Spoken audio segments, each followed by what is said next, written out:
Assalamualaikum warahmatullahi wabarakatuh. Waalaikumsalam warahmatullahi wabarakatuh. Warahmatullahi wabarakatuh. Waalaikumsalam warahmatullahi wabarakatuh. Selamat pagi semuanya. Hari ini kita berjumpa di SKB kelas C ya. SKB kelas C minggu depan itu Anda sudah UAS. SKB kelas C coba. Ini senannya lagi bermasalah ya?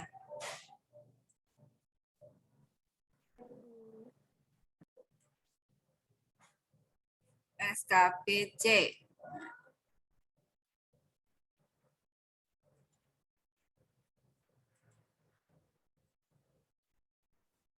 Hari ini masuknya di pertemuan ke-15 ya. Kemudian minggu depan 31 Desembernya Anda ujian lisan. Ujian lisannya bagaimana? Saya mulai jam 8.30 karena saya ada mata kuliah lain lagi setengah 8 tadi. Jadi saya mulai kelas C SKB-nya nanti jam 8.30. Untuk link Zoom-nya sudah saya share. Link Zoom-nya di pertemuan ke-16 bisa masuk ke sini. Ya, ini link Zoom-nya dan saya mulainya 8.30. Selesainya nanti seselesainya ya, karena satu kelas kan isinya banyak, jadi saya butuh komunikasinya lumayan banyak. Dan harapan saya nanti, komtingnya siapa ya? Ketua kelasnya. Saya Bu. Mbak Marcela. Kok Mbak Marcela? Siapa nih? Mbak Amel. Amel. Ya. Ya. Mbak Amel, teman-teman kan ngumpulin tugas. Kemudian Mbak Amel memasukkan tugas itu ke dalam link G-Drive. Kemudian batas maksimalnya adalah tanggal 25, itu hari Minggu. Anda tidak perlu menunggu temannya yang terlambat. Jadi tanggal 25 itu siapa saja yang terlambat ditinggal saja. Kemudian Anda buat dalam link G-Drive dan hari Senin jam 10 saya tunggu link G-Drive-nya untuk dikumpulkan ke saya, bisa melalui via WA. Nah, link G-Drive yang sudah dikumpulkan tersebut itu sebagai bahan ujian lisan Anda. Jadi tanggal 31 Desember kita ujian lisan itu berdasarkan tugas yang sudah Anda kumpulkan.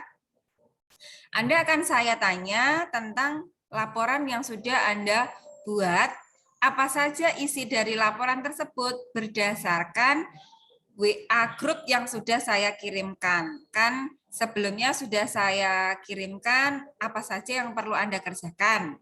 Anda kerjakan sesuai dengan perintah saya yang ada di grup WA, kemudian Anda PDF-kan, Anda kumpulkan ke Komting, kemudian Komting akan mengupload ke dalam link G-Drive hari Minggu, Senin jam 10 bisa dikumpulkan ke saya dan file tersebut yang akan saya nilai tanggal 31 Desember sambil kita lisan. Saya tanya secara langsung.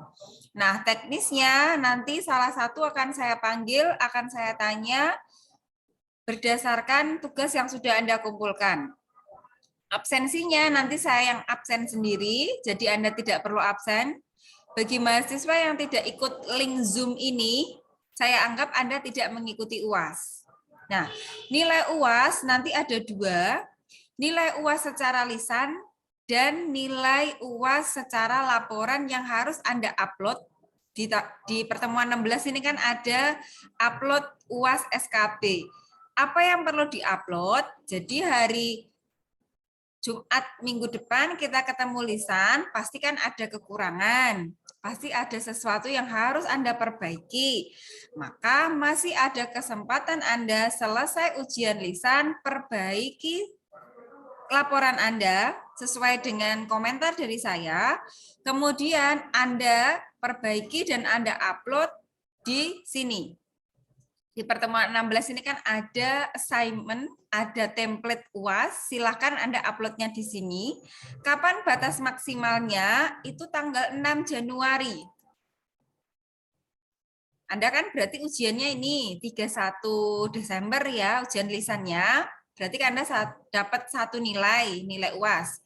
Tanggal 6 ini batas maksimalnya Anda upload laporan akhir, di mana laporan akhir itu penyempurnaan dari hasil ujian lisan, dan ada pertanyaan juga di UAS ini ya. Ya, ini saya tunjukkan. Kalau yang di tugas itu kan simple ya, saya hanya minta aspek-aspeknya saja. Namun yang perlu diupload ini sudah ada rinciannya apa saja yang perlu diupload. Nanti bisa akses di Sunan ya. Anda diminta untuk menyusun ada covernya, ada daftar isinya, ada kata pengantarnya, dan seterusnya. Ini kan ada di tugas Anda ya. Nah, sampai ada lingkungan industri, aspek yuridis, aspek lingkungan hidup. Nah, itu harus Anda lengkapin. Kalau di tugas kan belum ada nih untuk yuridis sama lingkungan hidup. Ekonomi, sosial, dan politik mungkin belum ada. Jadi tambahkan untuk Anda upload ke dalam Sunan. Kemudian ada lagi daftar pustaka, saya wajibkan menggunakan Mendeley. Bagaimana cara menyusun Mendeley-nya menggunakan YouTube ini, link YouTube ini. Bisa Anda cari ya, bisa Anda lihat nanti. Ketik dalam MS Word, kemudian PDF-kan dalam satu file. PDF-nya yang kecil ya, jangan PDF yang besar. Setelah selesai Anda PDF-kan, baru Anda upload di sini. Ya, uploadnya di sini. Jadi saya ulangi lagi, nilai UAS ada 2, nilai UAS lisan itu tanggal 31 Desember berdasarkan tugas yang Anda kumpulkan. Kemudian nilai laporan akhir setelah kita diskusi, setelah kita lisan, dan melengkapi pertanyaan yang sudah saya sampaikan di Sunan. Gitu. Jadi UAS-nya ada 2 kali. Gitu. Jadi tolong Anda perhatikan bagaimana teknis UAS-nya. Oke, galon 3. Pesan galon 3. Belakang, Pak.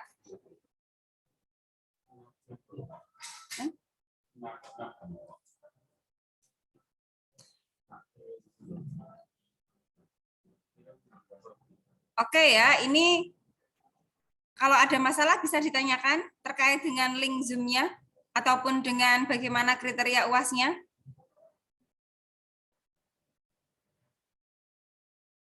Atau mungkin bisa nulis di chat kesalahannya, apa yang masih bingung.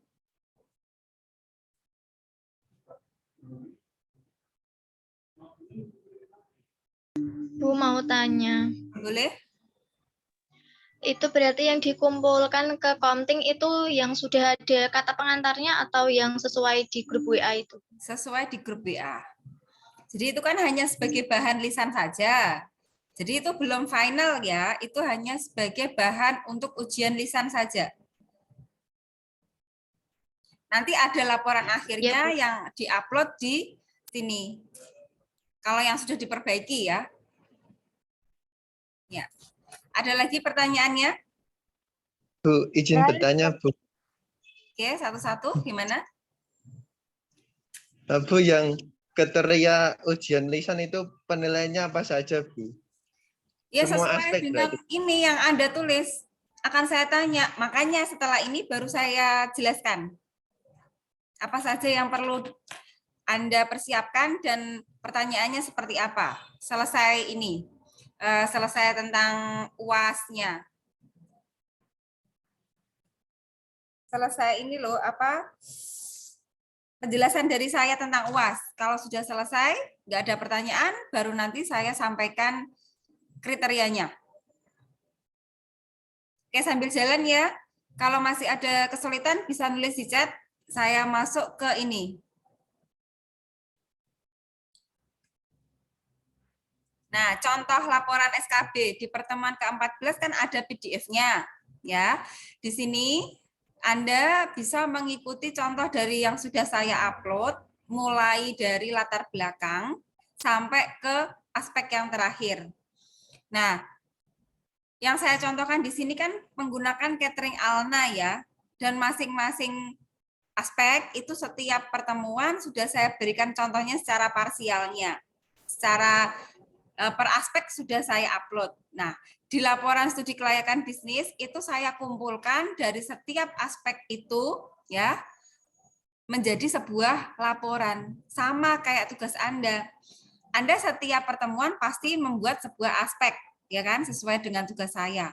Nah, aspek yang sudah Anda buat sebelum-sebelumnya itu Anda kumpulkan menjadi satu, namanya laporan studi kelayakan bisnis. Dimulai dari apa? Dimulai dari latar belakang. Nanti juga saya tanya, usaha Anda apa? Latar belakangnya bagaimana? Poin latar belakangnya itu adalah Anda harus punya pendukung. Anda harus punya fakta, harus punya penelitian terdahulu yang menyebabkan Anda wajib, bukan wajib ya, Anda harus menjalankan usaha tersebut. Ini di latar belakangnya. Kemudian untuk dari sisi aspek pasar juga sudah saya tegaskan di awal, sering juga saya review. Bagi mahasiswa yang sudah saya review itu tolong Anda langsung perbaiki. Jangan sampai ketika saya review dibiarin aja, itu akan masalah buat Anda ketika di UAS nanti, pasti akan saya tanyakan. Di aspek pasar nanti fokusnya adalah permintaan dan penawaran. Ini nanti saya tanyakan di sini. Kemudian selisih antara permintaan dengan penawaran itu akan menjadi sebuah peluang buat Anda. Jika permintaan itu lebih kecil dari penawaran, maka SKB-nya, laporannya tidak bisa dilanjutkan karena Anda tidak memiliki peluang. Gitu. Oke, kemudian saya lanjutkan ke ini, kebijakan produk. Saya cek. Produk Anda bagaimana? Terdiri dari satu varian atau lebih dari satu varian? Kalau produk Anda lebih dari satu varian, maka gunakan BEP yang sudah saya share di Excel. Itu. Kalau varian produk Anda itu cuma satu, maka BEP-nya bisa menggunakan rumus yang sudah saya sampaikan ketika di mata kuliah manajemen keuangan dan investasi. Jadi beda. Oke, saya tunjukkan untuk yang Excel-nya kemarin ya.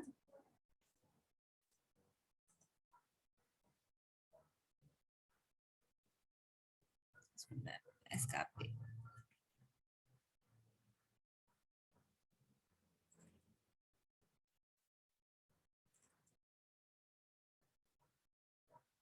Jadi BEP-nya ini, jika produknya lebih dari satu varian, kan ada varian 1, 2, 3, 4. Nah, itu gunakan rumus saya yang di Excel.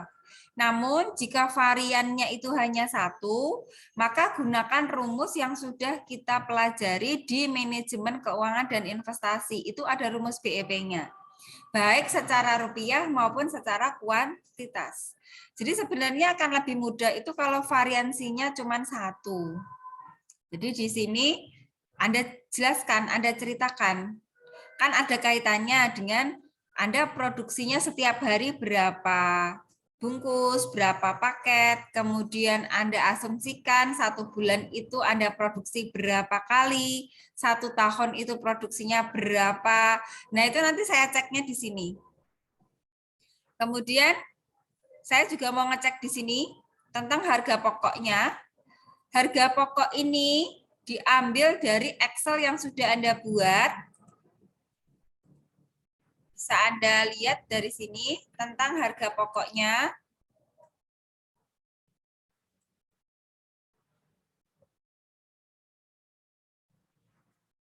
Ya, nanti saya cek di sini. Apakah betul enggak HPP-nya itu ya sejumlah dengan unit yang diproduksi itu, hasil akhir per unitnya berapa?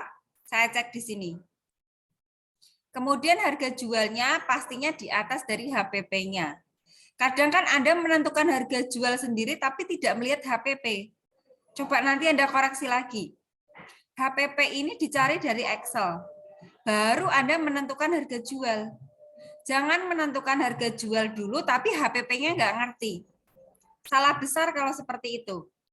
Jadi cari dulu HPP-nya di Excel, ketemu per unitnya berapa, baru ditentukan harga jual per unitnya berapa atau per paketnya berapa. Ya. Oke, lanjut. Setelah itu fix, saya lanjutkan ke kapasitas optimal. Kapasitas optimal. Oke, ini ya. Jadi, ini dasar untuk menyusun aspek finansialnya. 1 tahun itu Anda produksi berapa? Tahun pertamanya itu kapasitasnya rencananya berapa persen? Saya cek di sini. Kalau ini sudah benar, baru Anda bisa masuk ke aspek finansial.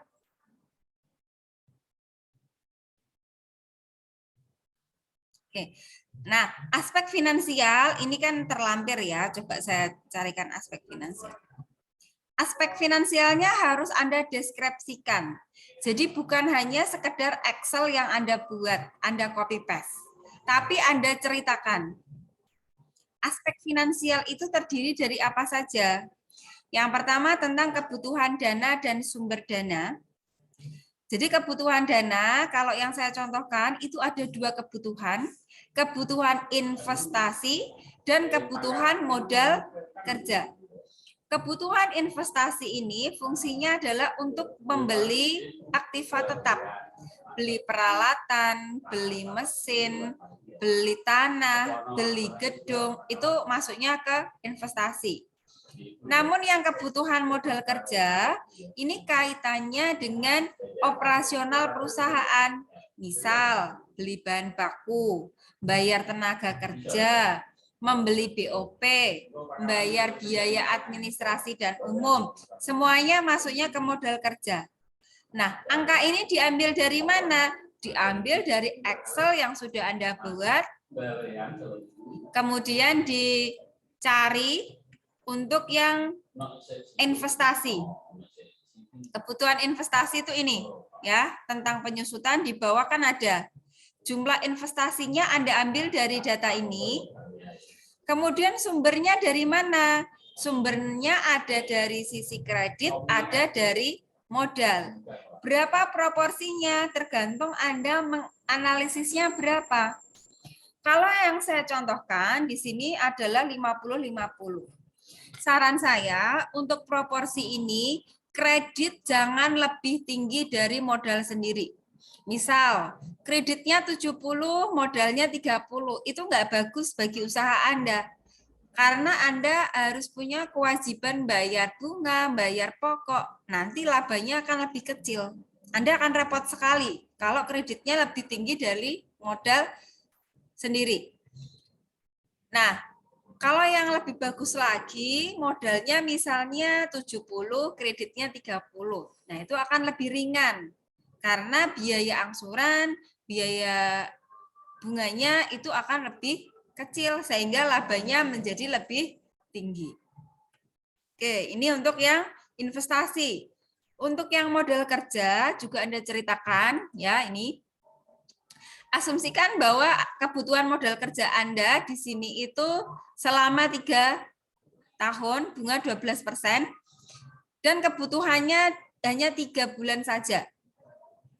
Selama 1 tahun itu kan dia butuh HPP-nya 1,3 selama 1 tahun. Nah, Anda mau ngutangnya itu 3 bulan saja. Kebutuhan selama 3 bulan saja, senilai ini 348, dan proporsinya ada yang dari sisi kredit dan ada yang dari dana sendiri atau modal sendiri. Nah, nanti bisa dipelajari sendiri ya. Oke, saya lanjut. Ini namanya kebutuhan dana dan sumber dana. Kemudian Anda ringkas, kebutuhan dana baik kredit maupun modal sendiri, baik investasi maupun yang modal kerja.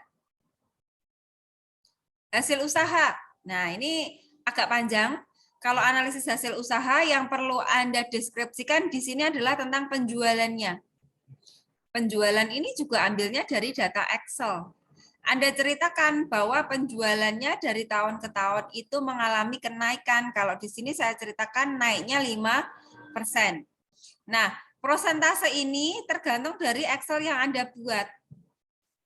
Excel-nya itu Anda mau membuat kenaikannya berapa persen.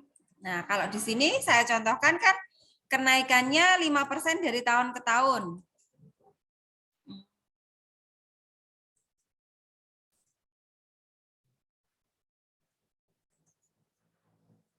Nah, ini harganya dari tahun ke tahun itu naik 5%. Gitu. Nanti juga dicek ya di tabel Anda ada kenaikan enggak? Dari tahun ke tahun ini harus ada kenaikan. Kalau tidak ada kenaikan, saya kira enggak relevan karena kan harga itu harga bahan pokok ya dari tahun ke tahun itu trennya makin naik. Jadi kalau Anda membuat perencanaan atau analisis untuk 5 tahun ke depan kok tidak Anda buat sebuah kenaikan, terjadi kenaikan, ya itu enggak relevan gitu. Karena kondisi di lapangan itu ya memang yang namanya harga itu pasti akan mengalami kenaikan gitu. Oke, lanjut ya. Ini dari sisi penjualannya, kemudian dari sisi HPP-nya di sini HPP itu juga gampang. Anda ambil dari Excel juga di sini HPP-nya. Ya, dari data ini HPP-nya dan juga Anda ceritakan HPP ini mengalami kenaikan berapa persen. Kalau di sini saya ceritakan HPP-nya naik 10%. Jadi cek nanti di Excel Anda, benar enggak sih setiap tahunnya naik 10%? Nah, ini terbukti tahun keduanya naik 10, tahun keduanya naik 10, ketiga ya. Tahun keempatnya naik 10 gitu.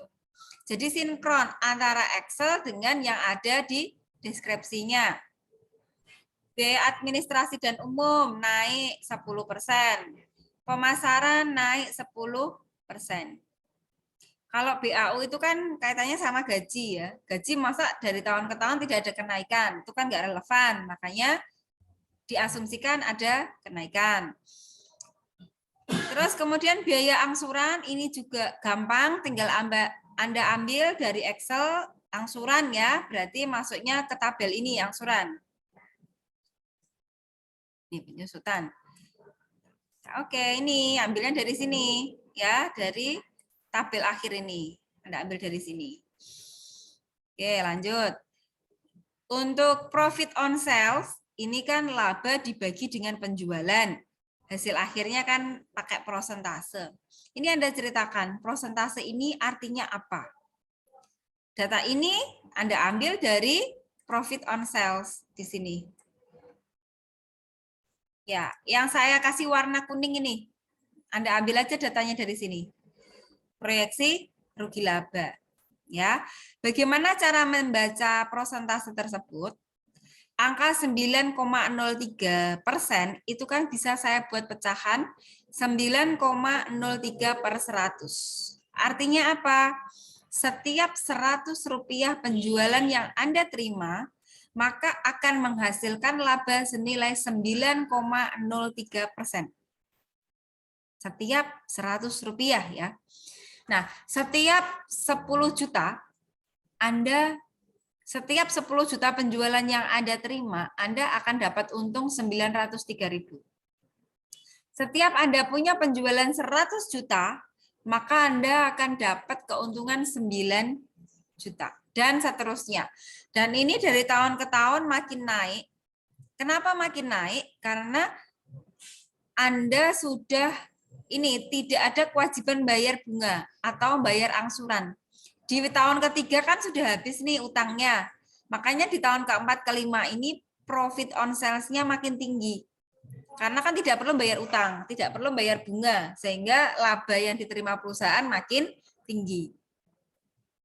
BEP, tadi kata kuncinya, Anda mau pakai satu varian atau lebih dari satu varian. Kalau yang satu varian, gunakan rumus yang ada di manajemen keuangan dan investasi.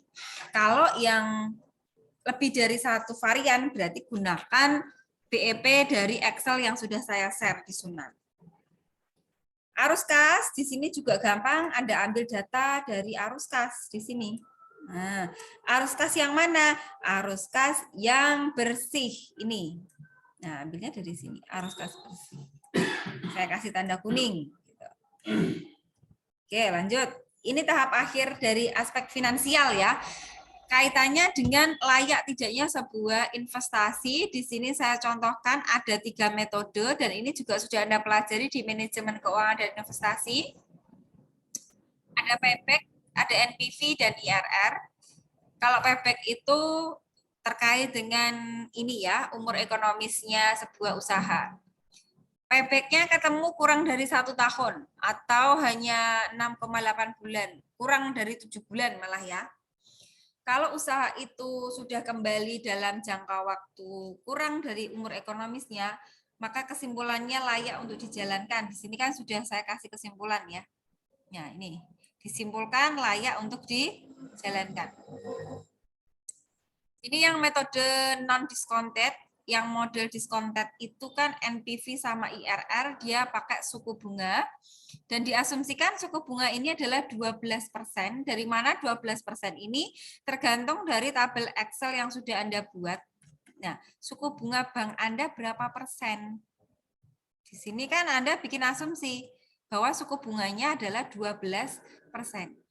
Boleh nggak di atas 12%? Boleh. Terserah Anda menganalisisnya. Kalau rekening koran itu biasanya ya 12 ke atas ya. 1, nah. Nih, 12%-nya bukan 12 Anda asal nulis angka ya. Bukan angka perkiraan, tapi memang benar-benar Anda analisis di sini. Kalau misalnya bunganya 15 ya berarti di sini Anda ceritakan bahwa suku bunga yang Anda harapkan adalah yang diharapkan adalah 15%. Kata kuncinya gimana? Hasil akhirnya NPV itu jika hasilnya positif, di sini kan diperoleh NPV-nya positif sekian ya, maka dikatakan usaha ini layak untuk dijalankan kalau menggunakan metode NPV. IRR juga sama. IRR itu pakai suku bunga acuan 12 sama kayak di tabel Excel tadi. Jika nilai IRR-nya di atas dari 12%, di atas dari suku bunga yang diharapkan, maka keputusannya ini layak untuk dijalankan. Nah, baik payback, NPV, IRR itu kan layak semua. Maka dapat disimpulkan usaha catering Alna ini layak dijalankan dari sudut pandang aspek finansial. Nah, misalnya nih, ada 2 saja yang diterima, yang 1 tidak diterima. Oke, boleh dikatakan itu layak ya. Namun ketika hanya 1, itu perlu Anda pertimbangkan. Misalnya payback-nya saja, NPV sama IRR-nya tidak layak. Nah, itu perlu Anda kaji ulang. Bisa saja itu nggak layak. Mungkin aja analisis Anda ada yang keliru. Biasanya kalau NPV-nya itu positif, IRR juga mengikuti gitu. Namun tidak menutup kemungkinan NPV-nya diterima, IRR-nya diterima juga, itu juga tidak menutup kemungkinan gitu. Oke, ini dari sudut pandang finansial ya. Ini belum selesai karena masih ada lingkungan industri ya. Lingkungan industri ini juga sudah saya sampaikan pada pertemuan yang sinkronus itu ya. Di aspek ini itu ada poin-poin yang harus Anda ceritakan, Anda jelaskan. Dan masing-masing aspek lingkungan hidup.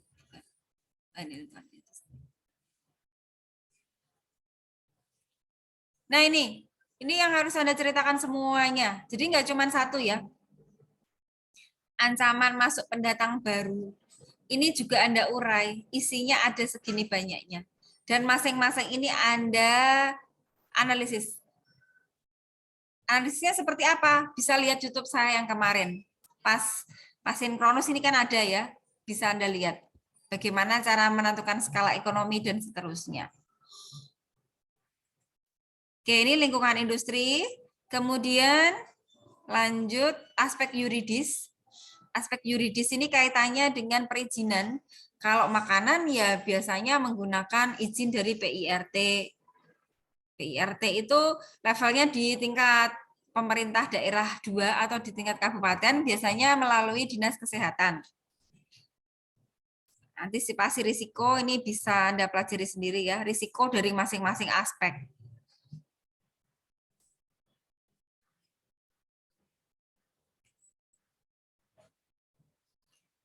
Oke. Kemudian masih ada lanjutannya lagi. Soalnya tadi kan kalau yang laporan akhir ya, aspek ekonomi, sosial, dan politik tadi belum saya sampaikan ya. Anda masukkan sendiri.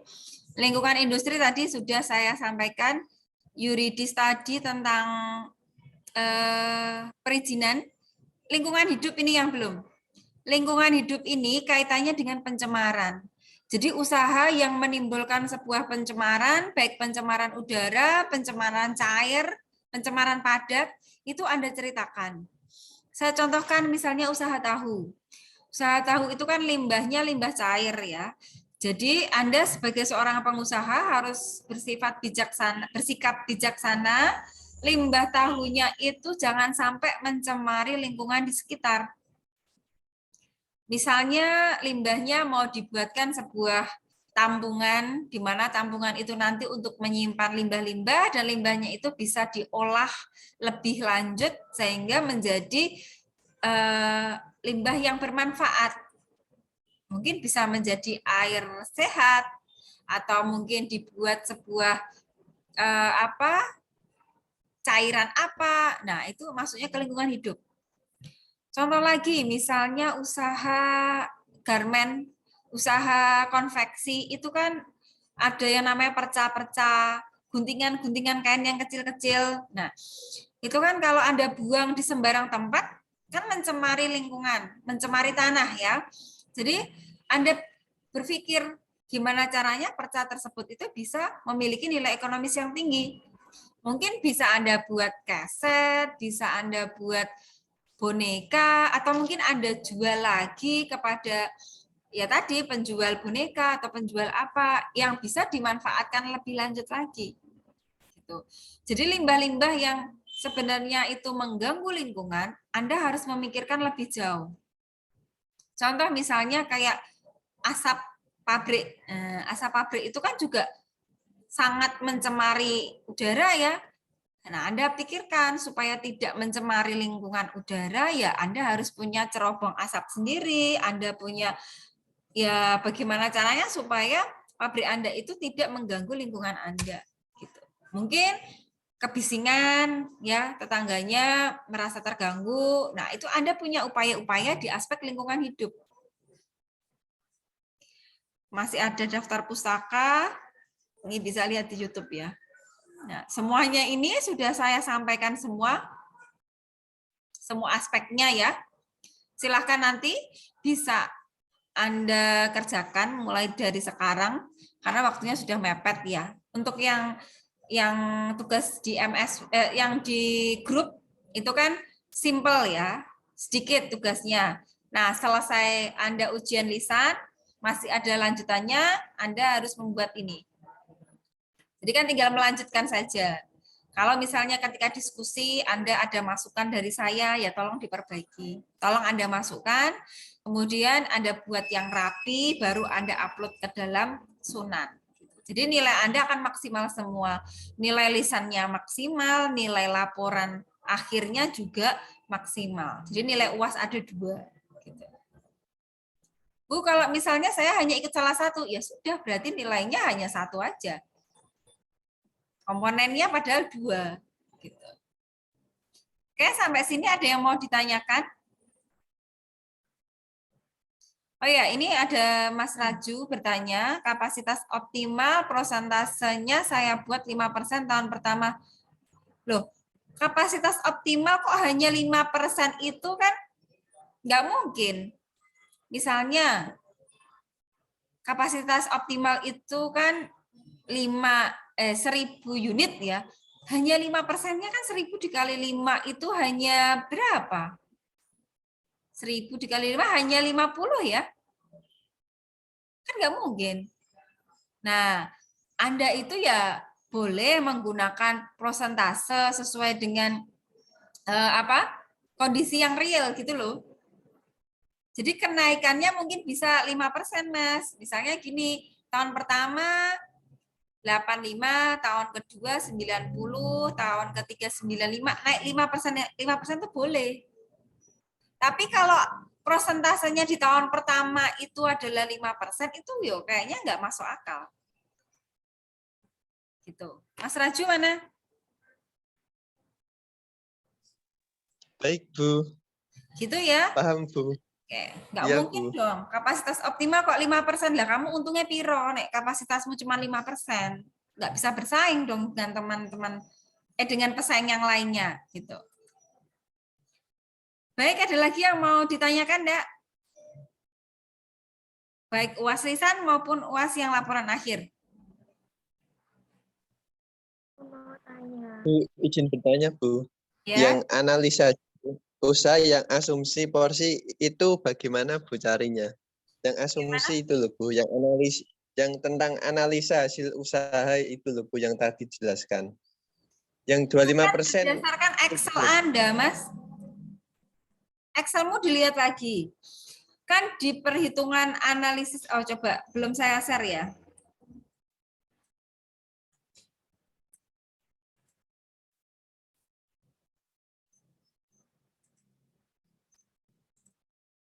Anda buka Excel Anda, ya, penjualan itu kan ini ya. Setiap tahun tuh kan yang namanya penjualan pasti akan terjadi kenaikan ya. Ini kan saya asumsikan sendiri bahwa setiap tahunnya itu harga jualnya naik setiap tahunnya sebesar 5%. Kan ngeceknya dari sini. Boleh nggak 10%? Ya boleh aja. Kan ini analisis Anda. Kalau 10% ya berarti angkanya pasti berubah. Jadi Mas Raju ya.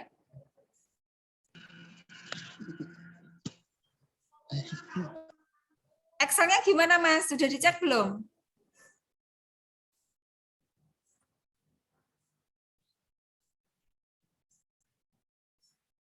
Jadi cross check-nya melalui Excel ya. Baik Bu, yang tadi yang asumsinya yang 25% itu loh Bu, yang analisa hasil usaha yang dari kapasitas produksi itu loh Bu, asumsi porsi 25% dari kapasitas produksi. Aspek finansial ya. Nah, maksud saya kan punya 4 varian, ya kan? Mana ya? Excel aja. Saya kan punya 4 varian. Varian 1 atau paket 1, 2, 3, dan 4. Saya asumsikan 1 tahun itu kan 57.600, ya kan? Unit. Nah, paket 1 itu yang terjual ya 25%-nya, paket 2 25%-nya, paket 3 25%-nya. Ini kan tergantung asumsi Anda. Gitu Mas Raju? Paham?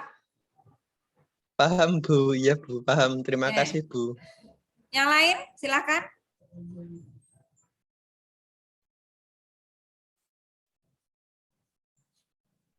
Bagaimana? Ini aspek finansialnya harus nge-link dengan Excel-nya ya. Jadi jangan sampai deskripsinya bilang 10% tapi Excel-nya cuma 5%. Nah, itu kan tidak sesuai dengan deskripsinya. Gitu. Oke, gimana? Ada pertanyaan lagi?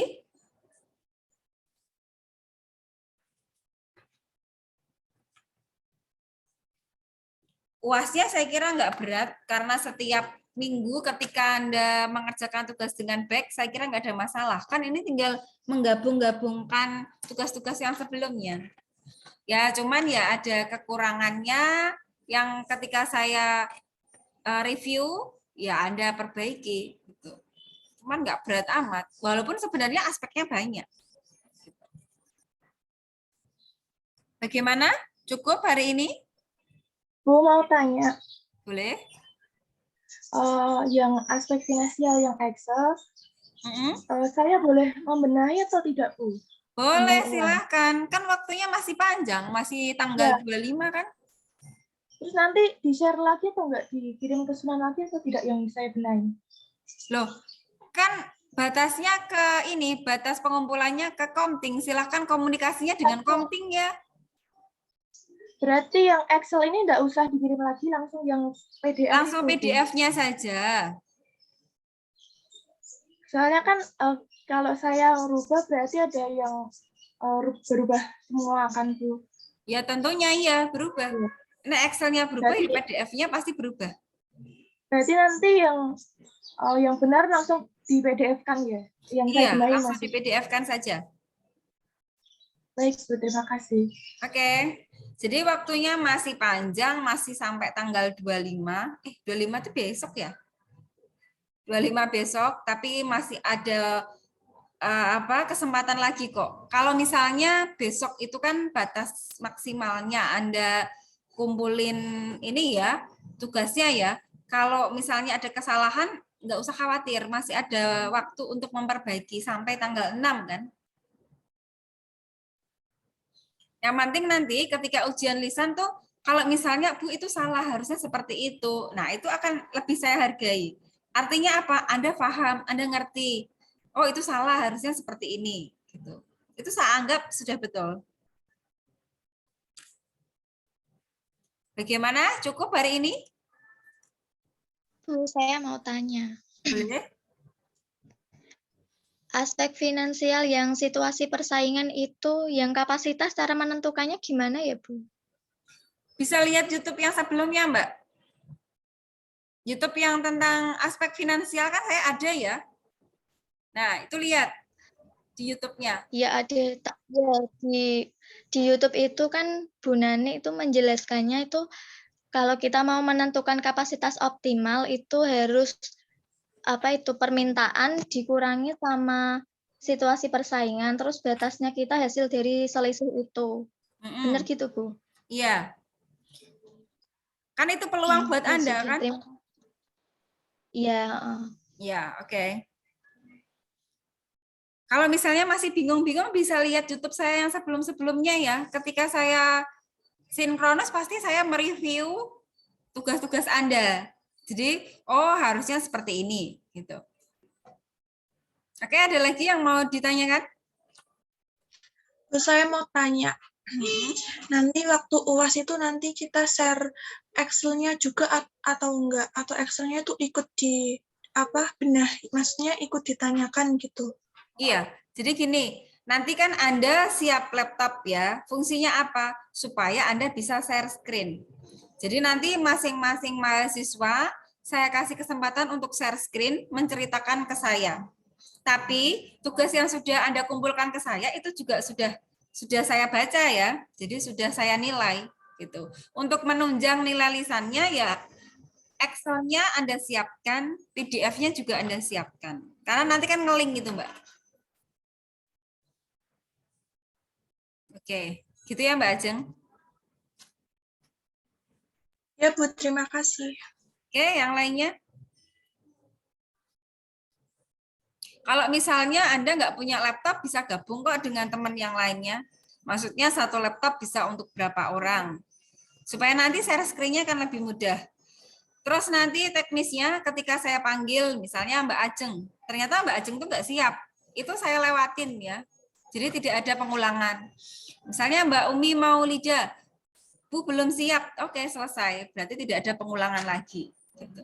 Makanya dipersiapkan filenya dengan betul, laptopnya juga dipersiapkan dengan betul. Gitu. Cukup ya hari ini ya. Coba di-on-kan dulu, saya print screen dulu.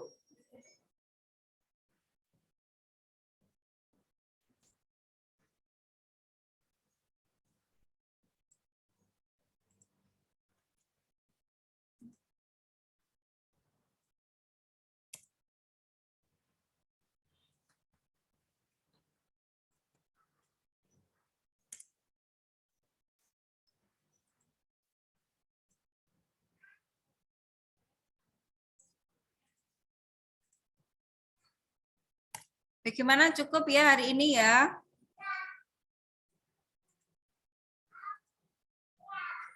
Nggak ada yang mau ditanyakan, saya kira sudah jelas semua. Selamat mengerjakan tugas dari saya, selamat belajar. Tolong PDF-nya dipelajari, jangan sekedar nulis, jangan sekedar ngetik, tapi paham maksudnya, baik Excel-nya maupun PDF-nya. Kalau Excel-nya itu berubah, otomatis PDF-nya juga berubah. Oke, sampai jumpa minggu depan ya, 8:30. Anda ada kuliah lagi nggak setelah ini? Jam Ada, 1. Bu. Jam 1. Jam berapa mulainya? Jam 1. Oh, berarti ketika jam 10 lebih baru selesai nggak masalah ya, karena nggak ada kuliah selanjutnya gitu. Baik, sampai jumpa hari Jumat jam 8:30. Jaga kesehatan. Wassalamualaikum warahmatullahi wabarakatuh. Waalaikumsalam warahmatullahi wabarakatuh. Terima kasih. Ya, saya Liv ya.